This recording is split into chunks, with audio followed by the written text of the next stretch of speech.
छब्बीस अक्टूबर को होने जा रहे शपथ ग्रहण समारोह स्थल बदल गया है। व्यवस्थाओं में कमी की वजह से अब भाजपा का मेगा शो पंचकुला के ताऊ देवीलाल स्टेडियम की जगह सेक्टर 5 स्थित मेला ग्राउंड में होगा। हरियाणा के सीएम के शपथ ग्रहण समारोह से पहले चली मंत्रणा के बाद शपथ ग्रहण समारोह स्थल को बदल दिया गया है। पंचकुला सेक्टर 3 ताऊ देवीलाल स्टेडियम में व्यवस्थाओं की कमी की वजह से अब समारोह सेक्टर 5 मेला ग्राउंड में होने जा रहा है। हालांकि पिछले 2 दिनों से लगातार ताऊ देवीलाल स्टेडियम की बदहाली को ठीक करने की कोशिश की जा रही थी, लेकिन बुधवार को आला अधिकारियों द्वारा दोबारा जायजा लेने के बाद वेन्यू चेंज कर दिया गया। शपथ ग्रहण समारोह के तहत बुधवार को पंचकुला डीसी ऑफिस में अधिकारियों और विधायकों की मीटिंग भी हुई, जिसमें यह स्पष्ट हुआ कि प्रधानमंत्री नरेंद्र मोदी व शाह समेत भाजपा शासित कई राज्यों के सीएम इस समारोह में होंगे। यस, मोदी जी आ रहे हैं, राष्ट्रीय अध्यक्ष जी आ रहे हैं, कई राज्यों के चीफ मिनिस्टर, सेंटर के मिनिस्टर्स, मेंबर पार्लियामेंट्स, वो सब जो है इस कार्यक्रम के अंदर रहने वाले हैं। हमारे पारिवारिक संगठन के लोग भी उसके अंदर रहेंगे। हमने संत समाज के लोगों को भी है जो है वो भी हम इसके अंदर बुलाएंगे, कार्यक्रम के अंतर्गत उनको भी बुलाएंगे। शपथ ग्रहण समारोह को लेकर भाजपा नेताओं और अधिकारियों में असमंजस इतना ज्यादा था कि जो उन्होंने करीब 3 जगह समारोह के लिए प्रबंध व सफाई करनी शुरू कर दी थी। समारोह स्थल स्पष्ट होने के बाद अधिकारियों समेत भाजपा नेताओं ने मेला ग्राउंड की सफाई शुरू कर दी है। कई घंटों की मातची के बाद सीएम की ताजपोशी का स्थल तय हो गया है। भाजपा के ऐतिहासिक पल का साक्षी अब पंचकुला का ग्राउंड होगा। कैमरामैन श्रवण कुमार के साथ Priyanka Negi, day night news, Panchkula.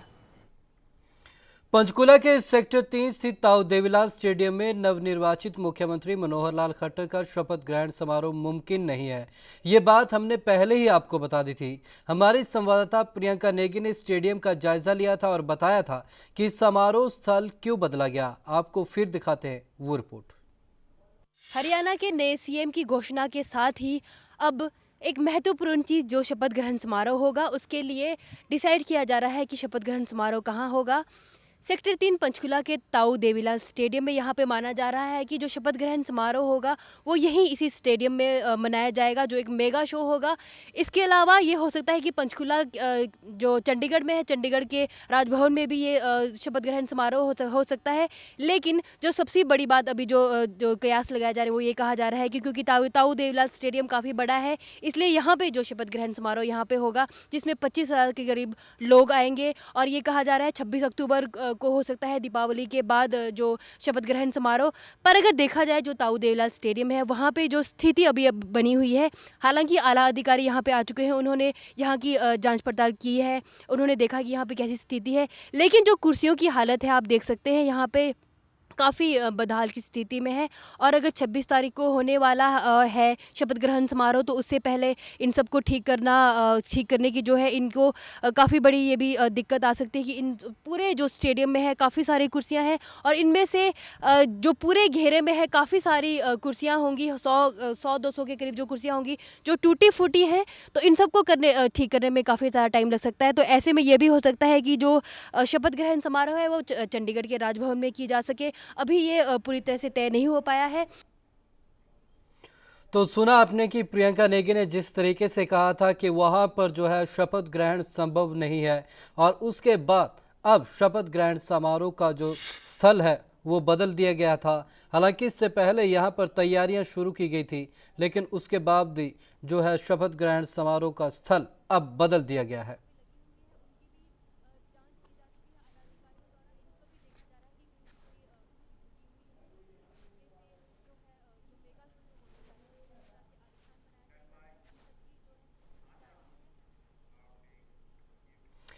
शपथ ग्रहण समारोह की तैयारियों को लेकर पंचकुला के डीसी ऑफिस में एक अहम बैठक हुई। पंचकुला के विधायक ज्ञानचंद गुप्ता, मुख्य सचिव शकुंतला जाखू और पंचकुला के डीसी एस फुलिया समेत आला प्रशासनिक अधिकारी मौजूद रहे। चूंकि इस समारोह में प्रधानमंत्री नरेंद्र मोदी भी मौजूद रहेंगे, इसलिए बैठक और भी अहम है। इसमें शपथ समारोह के दौरान सुरक्षा व्यवस्था पर भी चर्चा की गई।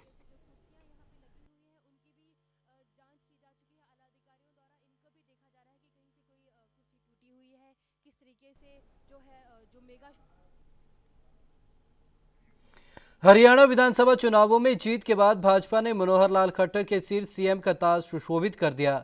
इसी तर्ज पर आला कमान प्रदेश में बनने वाली सरकार की रूपरेखा भी तैयार करने में जुट गई है। मनोहर लाल खट्टर की सरकार में पार्टी द्वारा दिग्गज नेताओं को केंद्रीय मंत्रिमंडल में शामिल करने की कवायद पर चर्चा तेज हो चुकी है। हरियाणा में बनने वाली भाजपा सरकार के केंद्रीय मंत्रिमंडल में शामिल होने वाले चेहरों में पार्टी के अनेक दिग्गज नेताओं के नाम चर्चा में हैं, जिनमें रामविलास शर्मा को सिंचाई के साथ साथ बिजली विभाग, कैप्टन अभिमन्यु को वित्त मंत्रालय और कविता जैन को शिक्षा, महिला बाल विकास कल्याण मंत्रालय मिलने की संभावनाएं बढ़ गई हैं। अंबाला कैंट से दिग्गज नेता अनिल विज के लंबे राजनीतिक अनुभव को देखते हुए पार्टी उन्हें आबकारी कराधान मंत्रालय का जिम्मा भी सौंप सकती है। अनिल विज को स्पीकर बनाए जाने का मुद्दा भी काफी उछल रहा है।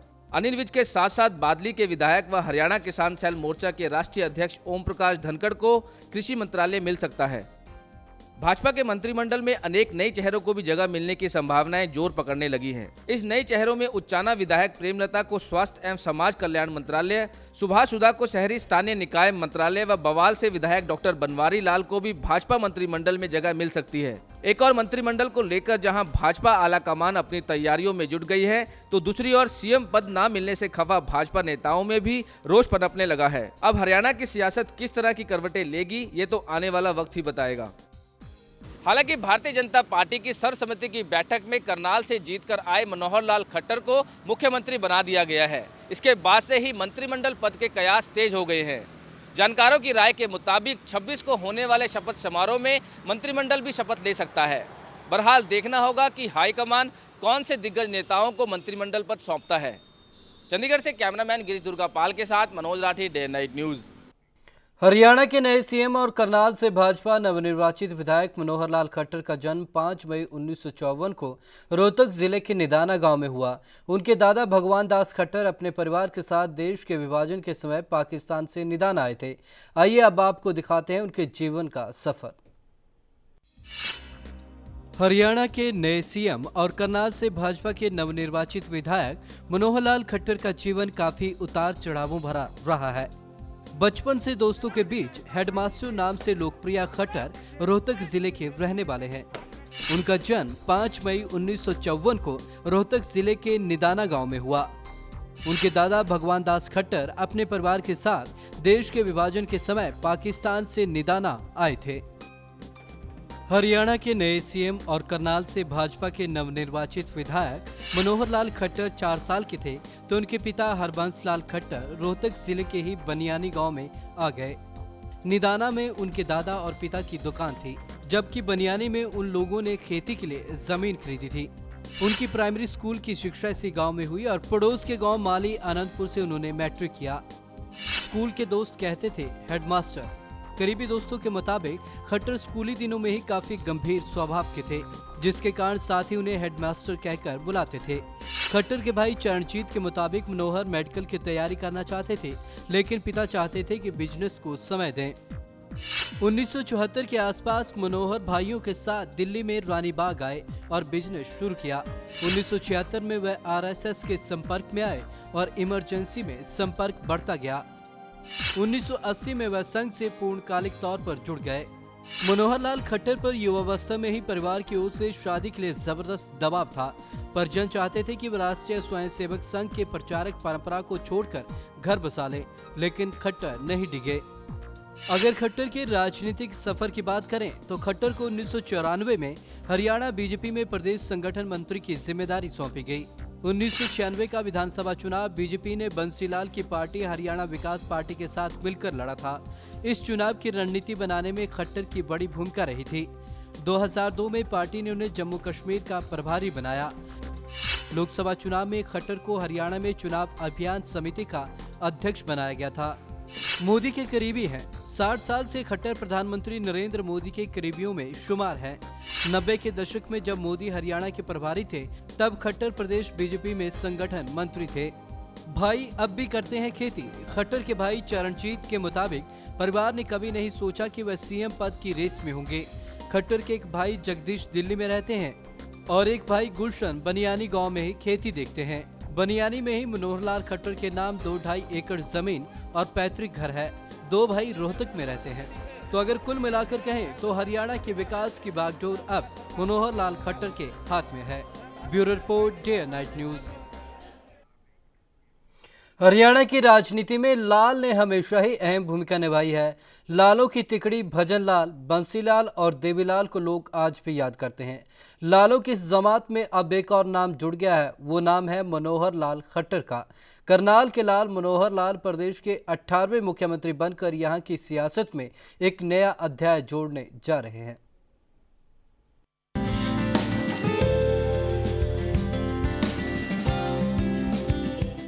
हरियाणा की सियासत और लालों के बीच चोली दामन का रिश्ता रहा है। एक के बिना दूजा अधूरा, दूजे के बिना पहला अधूरा। जब बात हरियाणा की सियासत की होगी तो लालों का जिक्र लोगों की जुबान पर अपने आप चला आता है। लालों और हरियाणा को एक दूसरे का पूरक बनाने में लालों की तिकड़ी ने खास भूमिका निभाई है। लालों की तिकड़ी यानी चौधरी देवीलाल, भजन लाल और बंसीलाल अलग राज्य बनने के बाद से ही हरियाणा की राजनीति इन्हीं तीनों लालों के इर्द गिर्द घूमती रही है। इन तीनों ने सूबे की सियासत पर अपनी गहरी छाप छोड़ी। देवीलाल ने तो केंद्र की राजनीति में भी अपना सिक्का जमाया। हरियाणा की गद्दी पर 1968 में बंसीलाल, 1977 में चौधरी देवीलाल और 1979 में भजन लाल काबिज हुए। तीनों ही को राज्य की सत्ता पर दोबारा काबिज होने का भी मौका मिला। सियासत की शतरंजी बिसात पर ये तीनों लाल वैसे तो एक दूसरे के धुर विरोधी रहे, लेकिन कमाल की बात ये रही कि इन तीनों को ही लालों की तिकड़ी कहकर बुलाया जाने लगा, मानो ये एक दूसरे के पर्याय बन गए हों। एक के बिना दूसरा अधूरा, दूसरे के बिना तीसरे का कोई महत्व नहीं और तीसरे के बिना पहला पूरा नहीं हो सकता। आलम ये हो गया कि सूबे में ये जुमला आम हो गया कि हरियाणा के 3 लाल, देवीलाल, भजन लाल और बंसीलाल, इन तीनों ही लाल ने खुद तो राज किया ही, इनके लालों ने भी सियासत का लुत्फ उठाया और अब भी उठा रहे हैं। लालों की इस फहरिस्त में अब एक और लाल का इजाफा होने जा रहा है, या यूं कहा जाए कि लालों की तिकड़ी में अब एक और लाल जुड़ने जा रहा है। इसके बाद हो सकता है लोग हरियाणा में लालों की तिकड़ी की बजाय लालों की चौकड़ी शब्द का जिक्र करने लगे।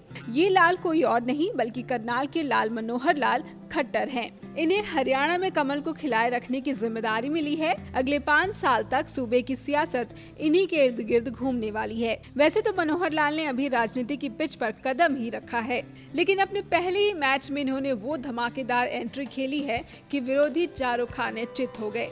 न केवल भारी भरकम मतों से इन्होंने चुनाव जीता, बल्कि पहली ही बार चुनाव जीतकर मुख्यमंत्री भी बन गए। वैसे इन्हें नौसिखिया कहना मुनासिब नहीं होगा। ये ठीक है कि मनोहर लाल ने पहली बार चुनाव लड़ा, लेकिन सत्ता के गलियारों को यहाँ होने वाली हर हलचल को इन्होंने बहुत करीब से देखा है। अब तक ये पर्दे के पीछे से सूत्रधार की भूमिका निभाकर पार्टी की राह को आसान बनाया करते थे, लेकिन अब इन्होंने सामने से राजनीति में प्रवेश किया है। तो लोगों की उम्मीद है कि बाकी 3 लालों की तरह मनोहर लाल भी लंबी पारी खेलेंगे और सियासत की दुनिया में अपना एक अलग मुकाम बनाएंगे। Ritesh Jha, day night news. Karnal Lok Sabha seat से भाजपा सांसद अश्विनी चोपड़ा की जुबान एक बार फिर फिसली और उनका एक और विवादित बयान सामने आया। आज शाम करनाल में अपने घर पर आयोजित प्रेस वार्ता में अश्विनी बोल बैठे कि काम के लिए थोड़ा इंतजार करना पड़ता है, 9 महीनों से कम में तो बच्चा भी पैदा नहीं होता। अश्विनी का यह बयान तब आया जब पत्रकारों ने उनसे पूछा था कि मोदी सरकार को आए 4 महीने हो गए, लेकिन जनता का कहना है कि काम नहीं हो रहा।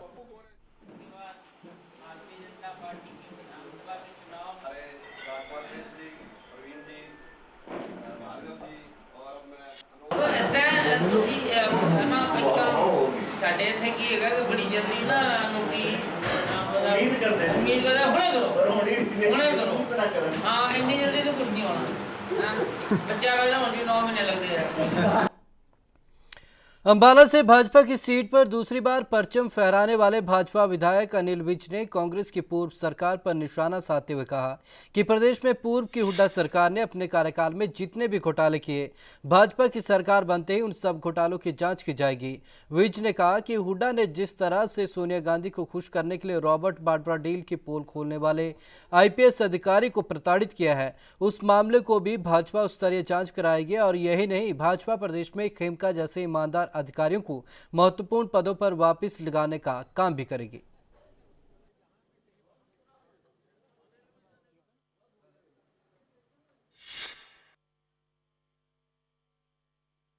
हुड्डा सरकार ने 10 साल के दौरान जितनी जमीन एक्वायर की है उसकी एक एक इंच की जांच कराई जाएगी कि जिस पर्पज़ के लिए वो एक्वायर की गई थी उसी पर्पज़ के लिए उसका इस्तेमाल किया गया है या उसको अन्य उपयोगों के लिए, मुनाफा कमाने के लिए, दूसरों को लाभ पहुंचाने के लिए उसको CLU देके या कॉलोनाइजेशन का लाइसेंस देकर जहाँ रिलीज़ करके लोगों को फ़ायदा पहुंचाने की कोशिश की गई है। और उसमें जहाँ जहाँ गलतियाँ पाई जाएंगी एक भी अधिकारी या नेता को बख्शा नहीं जाएगा। रॉबर्ट वाड्रा डील की पूरी तरह से जांच कराई जाएगी और उसमें भी जो जो लोग दोषी हैं उनको किसी भी हालत में बर्दाश्त नहीं किया जाएगा। और जिन अधिकारियों को, अशोक खेमका जैसे को, जिनको प्रताड़ित किया गया है ऐसी डीलों को उजागर करने के लिए, उनके साथ भी इंसाफ किया जाएगा, उनको अच्छी जगह पर रिहेबिलिटेट किया जाएगा। विधानसभा चुनाव में बीजेपी को स्पष्ट बहुमत से बीजेपी कार्यकर्ताओं में उत्साह तो है ही, जनता को भी नई सरकार से काफ़ी उम्मीदें हैं। उत्साह देखने को लगातार मिल रहा है। डे एंड नाइट न्यूज़ की टीम से खास बातचीत में बादली से जीत हासिल कराए ओम प्रकाश धनखड़ ने कहा कि प्रदेश की जनता में कांग्रेस के खिलाफ जो गुस्सा निकलकर सामने आया वह किसी से छिपा नहीं है। उन्होंने कहा कि भाजपा ने राज्य की जनता से जो वादे किए हैं उसे जल्द से जल्द पूरा किया जाएगा। धनखड़ ने कहा कि कांग्रेस के राज में जो भी घोटाले हुए हैं उनकी जांच करवाई जाएगी।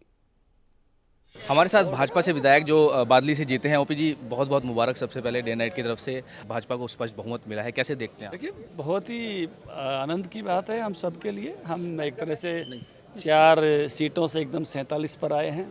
हरियाणा बनने के बाद या भारत की आज़ादी के बाद पहली बार भारतीय जनता पार्टी की सरकार हरियाणा में बन रही है और निश्चित रूप से हम सब लोगों पर एक जिम्मेवारी जनता ने दी है कि ये अच्छा से अच्छा डिलीवर करें, प्रो पीपल गवर्नमेंट यहाँ पर बनाएं। और जो 10 सालों में लोगों ने भ्रष्टाचार को देखा है, इस तरह के क्षेत्रवाद को देखा है, बाकी सब भेदभावों को देखा है, उससे पहले गुंडागर्दी को देखा है, अब एक स्वराज की तरफ आगे बढ़ें, अच्छे दिनों की तरफ बढ़ें। लोगों में काफ़ी जो है वो काफ़ी उत्साह है लोगों में, और लोगों में आशा भी है कि आपने जो जो वादे किए हैं मैनिफेस्टो में, जो वादे किए किसानों को लेकर, महिलाओं को लेकर, किस जो वादे किए हैं आपने जो पूरी तरह से निभा पाएंगे? निश्चित रूप से हम डिलीवरी देंगे। जो कुछ हमने अपने घोषणा पत्र में कमिट किया है उस कमिटमेंट को पूरा करेंगे। तो बिल्कुल जिस तरह से ओपी धनखड़ जी का साफ तौर पे कहना है कि जो जो भाजपा ने जो है यहाँ पे वादे किए हैं उनको पूरा किया जाएगा और जो लोगों को सुविधाएं देने की बात की है जल्द से जल्द जो है वो लागू भी की जाएगी। चंडीगढ़ से कैमरामैन गिरीश दुर्गापाल के साथ Manoj Rathi, day and night news. Faridabad में बीती रात हुए हादसे के बाद केंद्रीय राज्य मंत्री कृष्णपाल गुर्जर ने घटना की मजिस्ट्रेट जांच के आदेश दे दिए हैं और साथ ही हर स्टॉल के मालिक को 1-1 लाख रुपए प्रति स्टॉल मुआवजे की घोषणा की है। केंद्रीय मंत्री गुर्जर ने फरीदाबाद के सेक्टर 16 के रेस्ट हाउस में पहले जिला के सभी आला अधिकारियों की बैठक ली और फिर 1 लाख रुपए मुआवजे और हादसे की मजिस्ट्रेट जांच के आदेश दिए। उन्होंने ये भी बताया कि मामले की जांच रिपोर्ट 15 दिन के भीतर आ जाएगी। गौरतलब है कि NIT के दशहरा मैदान में मंगलवार शाम करीब 6:30 बजे पटाखा बाजार में आग लग गई, जिसमें चंद ही मिनटों में 233 दुकानें जलकर खाक हो गई। करोड़ों रुपए का माल स्वाहा हो गया, करीब 100 गाड़ियां जल गई। हादसे में झुलसे 5 लोगों को बादशाह खान अस्पताल में भर्ती कराया गया, जिनमें से 2 की हालत गंभीर बनी हुई है। वहीं पुलिस कमिश्नर अशिंदर सिंह चावला ने कहा कि आग के कारणों का पता नहीं चल सका है। फिलहाल हादसे की वजह किसी को छोड़े पटाखे या शॉर्ट सर्किट भी हो सकता है।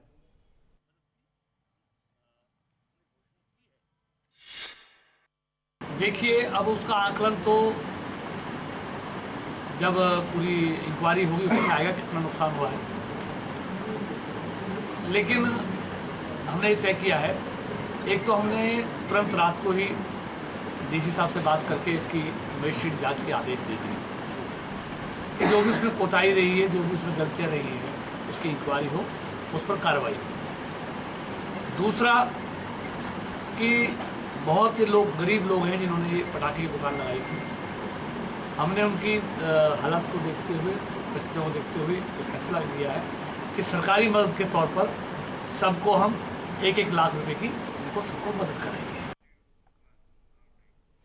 मंगलवार देर शाम फरीदाबाद के दशहरा ग्राउंड में हुई घटना के बाद दीपावली पर सभी जगहों पर प्रशासन द्वारा पटाखों की दुकानों की जगह सुरक्षा बढ़ाने के दावे किए जा रहे हैं, मगर इसके बावजूद चंडीगढ़ प्रशासन की लापरवाही सामने आई है, जिसमें पटाखों के लगे स्टॉलों के पास कोई भी सुरक्षा के पुख्ता इंतजाम नहीं है।